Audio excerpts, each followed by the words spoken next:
Udah 30.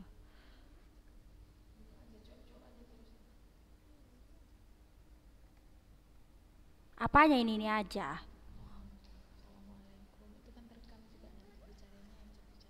Sok tahu kalian ini aja. Ini aja baru mau dicari. Apa?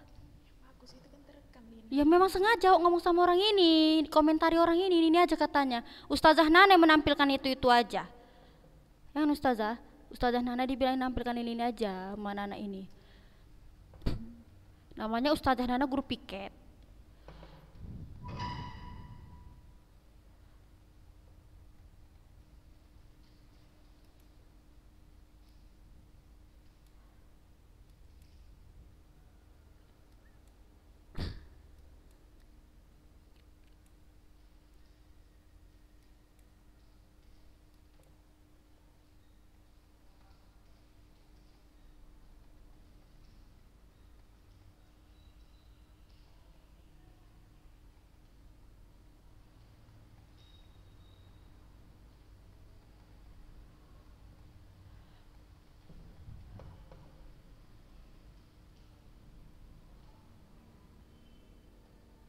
Oke.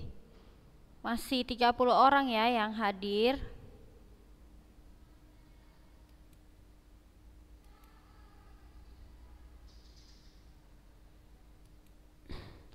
Yang sudah bergabung silahkan dibuka kameranya.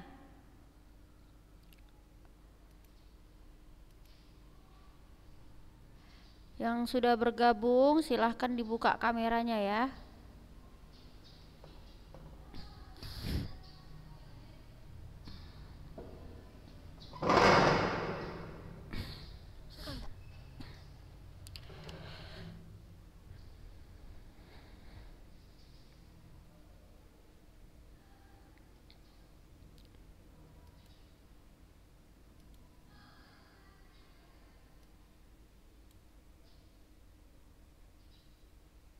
Oke. Kita mulai aja ya. Bismillah, assalamualaikum warahmatullahi wabarakatuh.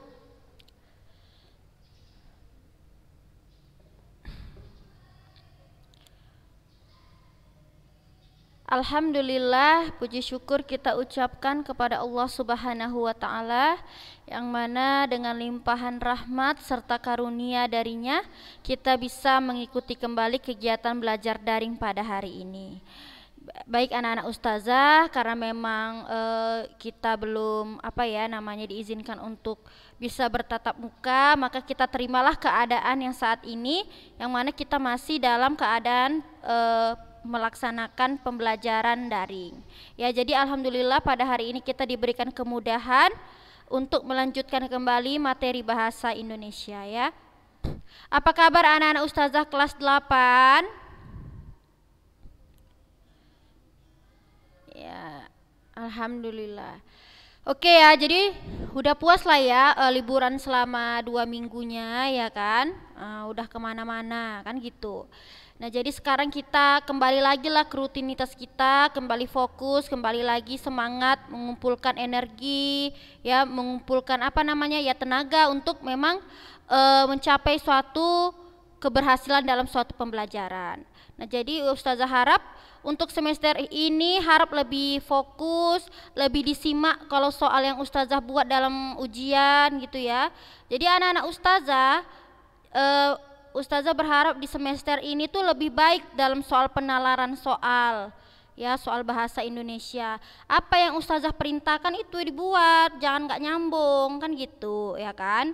Jadi pahami benar-benar soal yang Ustazah buat, karena soal yang Ustazah buat memang sengaja Ustazah buat soal penalaran, kritis. Jadi anak-anak Ustazah bisa bisa lancar gitu dalam menanggapi sesuatu hal dalam ini, maksudnya suatu hal secara objektif seperti itu secara kritis ya.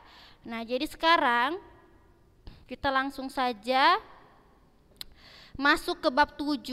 Untuk puisi Ustazah cukupkan sampai yang di semester kemarin ya untuk puisi. Nah untuk ini ya kita mulai dengan bab 7, yaitu berbahasa persuasif. Udah terlihat belum materinya di monitor? Udah ya? Siapa ini? Kenal kalian ini? Jelas gak gambarnya? Ya, enggak. Ya udah, Ustazah nanya aja. Jadi berbahasa persuasif. Ya, ini materi kita ini berkaitan dengan, ya bisa berkaitan dengan ceramah, bisa juga ya, atau penyampaian informasi yang dilakukan oleh misalnya tokoh-tokoh ternama ataupun memang masyarakat. Ya, kenal dengan yang sering berbicara di depan umum, siapa yang pernah kalian dengar? Ada enggak? Kalau di sekolah siapa yang sering berbicara di depan umum? Ustazah, mana pula, ustazah jarang. Misalnya kepala sekolah kan gitu kan? Ya, ustazah kan berbicara di depan umum itu untuk ngajar. Lalu juga kenal Pak Anies Baswedan. Pak Edi Rahmayadi kenal? Tahu lah ya. Jadi ya tokoh-tokoh ternama seperti itu pernah melakukan suatu orasi ataupun berbicara di depan umum. Sering kan melihatnya ketika menyampaikan informasi ke masyarakat, dia sampaikan di depan umum. Pernah melihat seperti itu? Pernah. Nah, jadi inilah dia yang dimaksud teks persuasif. Siapa yang tahu apa itu persuasif? Coba bilang dulu, tes. Siapa yang tahu apa itu persuasif, ya kan? Tadi kalian bilang itu aja. Ustazah tanya dulu, persuasif itu apa? Udah lupa. Kok udah lupa, ada lain cerita. Persuasif, kok belajar SD pula, baru belajar kita tentang iklan, slogan, kan ada persuasifnya kan? Coba, siapa yang tahu apa itu persuasif? Siapa? Dea? Siapa tadi yang ngomong? Iya, boleh. Silahkan, apa itu persuasif? Iya, jadi persuasif itu adalah kalimat yang bertujuan untuk mengajak. Jadi persuasif itu dia mengajak, bisa juga memengaruhi. Catat, mengajak atau memengaruhi. Jadi itu bukan pelajaran SD, tapi pelajaran kelas 8 baru aja kita pelajari, ya kan? Nah, kita pelajari sewaktu belajar iklan, slogan, dan poster. Benar nggak? Ada kan kalimat persuasifnya? Ayo lindungi hutan kita, misalnya kayak gitu. Itu kan contoh persuasif. Itu suara siapa yang ribut ya? Kalau misalnya ada merasa yang membuat keributan, coba dimatikan aja mic-nya ya. Nanti kalau ustazah sudah berinteraksi baru kalian jawab. Ya, soalnya di sini kedengaran. Oke. Jadi itu ya. Jadi persuasif ini berkaitan dengan yang materi kemarin kita tentang iklan, slogan, dan poster. Nih. Anak-anak ustazah, sekarang ustazah mau tanya. Pernah nggak anak-anak ustazah ketika misalnya kepala sekolah atau ustazah Rizka menyampaikan sesuatu di depan umum ya, atau siapapun lah, entah itu presiden, gubernur, atau tokoh-tokoh ternama menyampaikan sesuatu yang bermanfaat untuk kita, pernah nggak anak-anak ustazah itu merasa terpengaruh atau terbujuk? Pernah nggak? Pernah ya, yang misalnya tiba-tiba, oh iya ya harusnya anak nggak seperti itu ya, oh harusnya anak tidak mengulangi lagi ya hal yang seperti itu. Pasti pernah kan? Pernah kan? Nah, iya, karena pun ustazah juga pernah mengalami seperti itu. Kalau kalian pernah merasa terbujuk atau merasa terpengaruh oleh perkataan orang lain, itu berarti Anda sekalian sudah terpengaruh oleh yang namanya bahasa persuasif. Ya, jadi bahasa persuasif itu adalah bahasa yang bisa memengaruhi orang lain atau bahasa yang bisa mengajak orang lain, ya, seperti itu. Nah, anak-anak ustazah sekarang ustazah balikan. Pernah nggak anak-anak ustazah berbicara tapi bisa memengaruhi orang lain? Pernah nggak? Pernah ya, asal jangan yang buruk-buruk kita pengaruhi, itu nggak boleh tentunya. Tentunya persuasif di sini kita pelajari agar kita bisa mengajak orang untuk berubah ke arah yang lebih baik. Contohnya kalau kita dengar kajian anak-anak ustazah, mendengar kajian temanya apa yang anak-anak ustazah pernah dengar? Coba. Yang cocok untuk kalian apa ya? Kajian misalnya tentang adab dalam adab seorang murid kepada guru atau adab dalam berteman, kan seperti itu. Pastilah anak-anak ustazah kalau mengikuti kajian tersebut, ada sedikit atau banyak kalian itu akan terpengaruh. Setelah pulang kalian dari kajian, merasa kalian kayak istilahnya ya seakan ingin berubah segera gitu kan, seakan yang memang kalian lakukan saat itu adalah suatu kesalahan, kan seperti itu. Nah, itu tadi bahasa persuasif yang dapat memengaruhi orang lain. Nah, sekarang kita mau cari contohnya ya.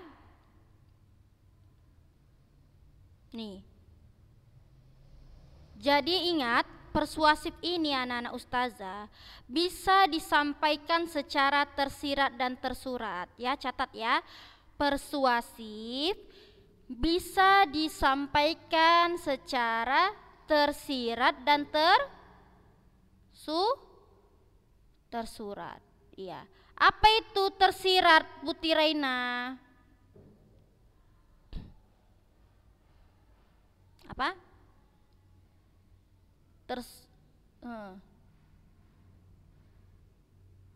Tersurat itu apa tersirat? Ya, maksud Reina tadi gini, tersirat itu ada dia di teks, tapi maknanya itu dia tidak sebenarnya, gitu ya Reina maksudnya, Putri Reina. Ya, jadi tersirat itu memang dia adalah yang tersembunyi ya, maksudnya tersirat itu ya, dia tidak ada di misalnya tidak ada kata-kata pendukung, tapi kalau dia tersurat berarti dia tertulis. Contohnya kalau dia persuasif tertulis kayak gini, ayo gerakan misalnya gerakan lingkungan hidup sehat. Kata ayo di situ adalah kata persuasif. Lalu kata persuasif yang tersurat adalah sebaiknya, ya kan? Sebaiknya Anda tidak perlu melakukan hal seperti itu. Misalnya contohnya seperti itu. Atau seharusnya. Kata seharusnya juga merujuk pada persuasif yang berupa tersurat. Tapi kalau dia tersirat, kita sendiri yang memaknainya tanpa didukung oleh kata-kata tersurat tersebut. Nah, sekarang kita baca, ustazah mau suruh yang baca adalah coba nada sofura. Silakan baca nada sofura yang ini ya. Nih.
Oke. Ustazah mau tanya, siapa yang bisa jawab? Teks ini termasuk persuasif, nak. Tapi persuasif secara tersirat atau tersurat menurut kalian? Lihat, iya, Viola tadi yang iya tersirat. Bener ya? Karena dia tidak ada pembuktian kata persuasif. Tapi kalau kita baca ini teks, kita paham maksudnya kan anak-anak ustazah? Paham nggak kita maksudnya? Paham. Apa maksudnya? Siapa yang bisa menjelaskan sama teman-teman yang maksud dari teks ini? Meminta kita supaya apa teks ini? Mengajak kita supaya apa teks ini? Suraya, coba Suraya. Suraya, menurut Suraya bagaimana? Apa sih yang diajak dalam, apa sih yang penulis inginkan dari kita si pembaca terhadap apa yang dia tulis ini? Harapannya, coba. Dia mengajak kita untuk apa?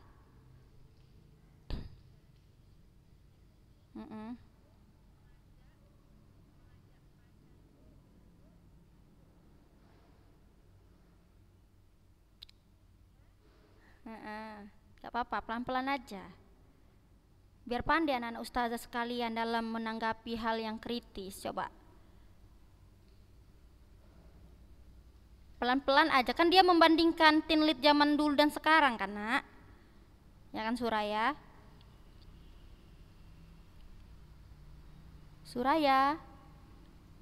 Nah, coba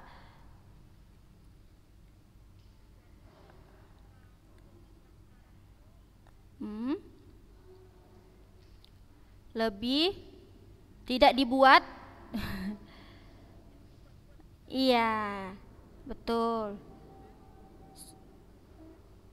Patriotisme. Iya, betul. Jadi anak-anak ustazah, maksud dari teks tersebut adalah bahwasanya penulis itu mengajak kita agar kita lebih kalau membuat suatu cerita atau membuat cerita-cerita tentang tinlit itu berkaitan dengan remaja ya. Iya kan, perfilman remaja yang kita tahu kan saat ini tahap apa contoh-contohnya ya kan anak-anak ustazah, yang memang tidak baik untuk kita tonton atau yang tidak baik untuk anak-anak sekarang itu, generasi sekarang itu ditonton. Tapi kalau di zaman dahulu tinlitnya itu ceritanya itu tidak seperti itu. Tinlit zaman dahulu itu dia tidak melupakan semangat keindonesiaan, ya kan? Seperti apa? Seperti yang dicontohkan oleh R.A. Kartini. Ya kan anak-anak ustazah, jadi dia mengajak kita para pembaca atau pelaku dunia perfilman untuk membuat tontonan itu yang jujur, wajar dan otentik. Karena apa? Film-film sekarang ini ya kan, seperti yang kebanyakan tontonan-tontonan saat ini adalah memang merusak generasi saat ini, generasi sekarang yang banyak memamerkan kemewahan, yang banyak memamerkan kepenampilan, seperti itu kan, benar nggak? Iya, apalagi sosial media kita ini sudah sangat luas seperti itu. Anak-anak juga bisa mengakses ya perfilman itu dengan melalui media sosial yang dia punya gitu. Jadi itu harapan penulis kepada kita, mengajak kita untuk lebih memperhatikanlah tontonan-tontonan yang kita konsumsi. Janganlah kita terbawa dengan tontonan yang tidak bermanfaat untuk diri kita. Paham ya? Jadi ini tadi contoh dari teks persuasif yang tersirat. Ya. Sekarang kita masuk ke yang ini. Anak-anak ustazah, kita memang belum masuk ke teks persuasif yang kemarin kan? Belum ya, masih teks puisi kemarin kan? Oke. Nah sekarang ustazah mau satu lagi baca dulu tunggu ya. Mana si Kaila Farda?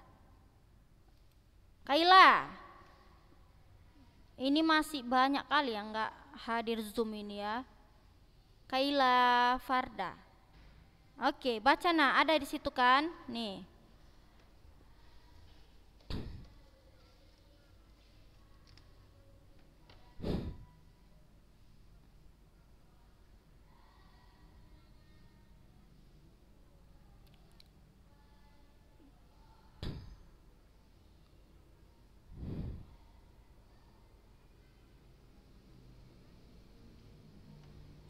Oke, jadi ini tentang makanan ya, tentang gizi. Ustazah mau tanya, ini teks persuasifnya secara tersirat atau tersurat? Siapa bilang tersurat tadi? Kalisa. Coba Kalisa buktikan kalau itu dia tersurat. Iya, betul. Masya Allah, masih ingat Kalisa ya? Kalian masih ingat pelajaran teks prosedur nggak? Masih kan? Nah, jadi ini kata perintah kan ada di teks prosedur kan, makanlah, minumlah, ya kan, tuanglah. Kata-kata yang diakhiri dengan lah berarti itu termasuk kata perintah atau kata untuk mengajak. Kalau disuruh makanlah berarti dia mengajak kita untuk makan. Jadi partikel lah ini, akhiran lah ini menunjukkan bahwasannya ini adalah kalimat persuasif tersurat, bukan tersirat ya anak-anak ustazah ya, karena dia sudah menyuruh kita di sini sudah jelas. Jadi tadi contohnya ada sebaiknya, seharusnya, ya kan, lalu juga sebaiknya, kan seperti itu. Tapi ada satu contoh lagi, yaitu apabila kata yang diakhiri dengan lah maka dia dikatakan tersurat, ya, tertulis. Jadi di sini anak-anak ustazah maksudnya adalah kita diperintahkan atau disuruh untuk apa? Untuk makan dengan pola yang sehat dan seimbang. Sampai di sini anak-anak ustazah paham tentang teks persuasif? Paham? Paham? Paham ya? Apanya yang paham? Betul ya, paham ya? Coba sampai di sini ada yang mau ditanyakan tentang teks persuasif sebelum kita jauh nih materi kita. Ini kan masih umum, biar tahu kalian inilah teks persuasif. Coba.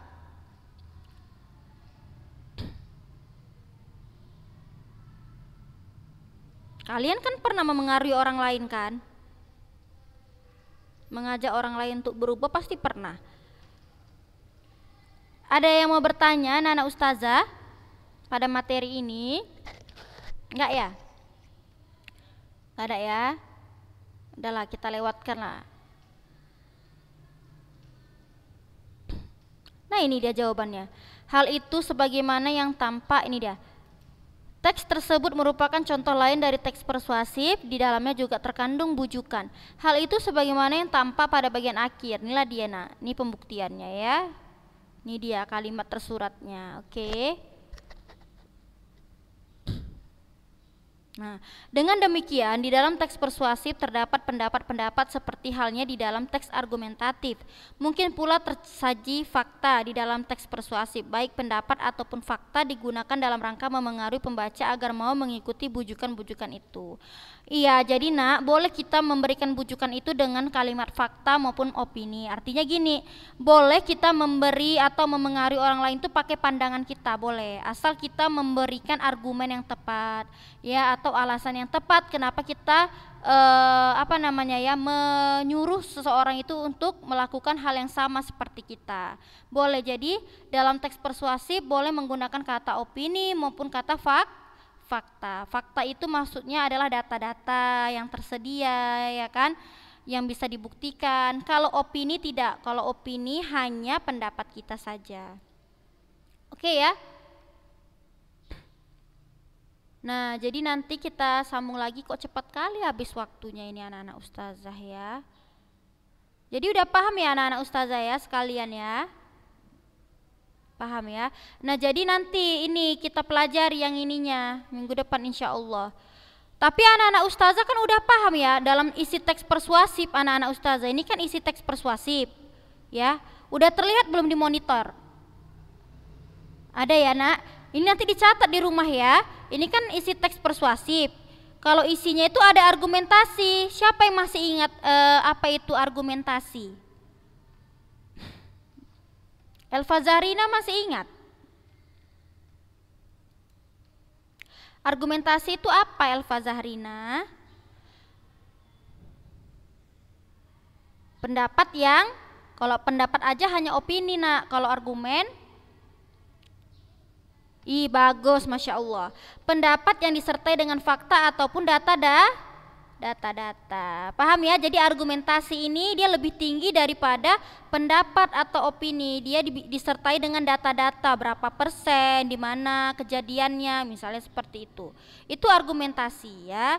Nanti kita bahas lebih rinci lagi di minggu depan. Lalu kalau fakta, coba Azura dulu. Fakta apa Azura?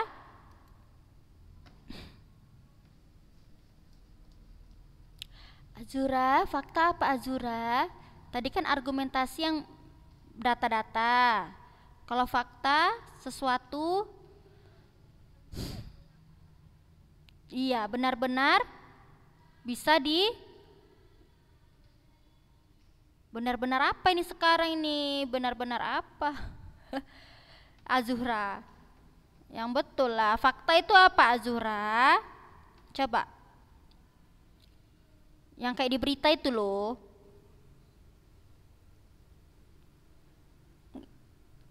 Sesuatu, siapa yang tahu fakta itu apa? Apa? Iya, sesuatu yang bisa dibuktikan, betul ya Rafifa, Putri Reina tadi yang muncul sama si Alfa Zahrina. Ya, fakta itu sesuatu yang memang bisa dibuktikan ya anak-anak ustazah ya. Oke, yang terakhir adalah ajakan. Ajakan adalah untuk apa? Memengaruhi orang lain, mengajak orang lain ke arah yang lebih baik. Ya, inilah ajakannya itu adalah persuasifnya. Oke lah anak-anak ustazah ya, karena waktu kita sudah selesai, jadi kita minggu depan insya Allah kita pelajar lagi ya. Ya, ini nanti yang tersirat dan tersuratnya seperti apa. Baik anak-anak ustazah, ada yang ditanyakan untuk materi hari ini? Tidak ada ya, nggak ada ya Kalisa ya? Kalisa ada yang mau ditanya? Enggak, pelan kali suaranya. Enggak ya. Oke lah kalau gitu. Nah, anak-anak ustazah, jadi ustazah cukupkan materi kita untuk hari ini. Mudah-mudahan apa yang ustazah sampaikan bisa dipahami dengan baik, bisa dicerna dengan baik, dan jangan lupa siapkan catatannya.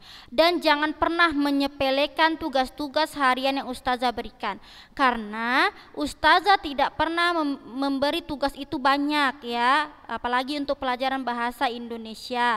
Kalau sampai nanti ada yang kosong lagi, capek lah kalian nanti melengkapinya. Kosong kan malu kita dilihat rapot kita itu jelek nilainya. Jadi hari ini memang gak ada latihan, tapi tugasnya adalah tidak usah kalian fotokan, buat aja catatannya. Suatu saat nanti ustazah minta. Paham anak-anak ustazah? Buka semuanya mic-nya, paham semuanya? Alhamdulillah. Baik. Jadi anak-anak ustazah semoga dalam keadaan sehat selalu. Jangan lupa berdoa ya agar segeralah pandemi ini berakhir. Sekian dari ustazah. Assalamualaikum warahmatullahi wabarakatuh.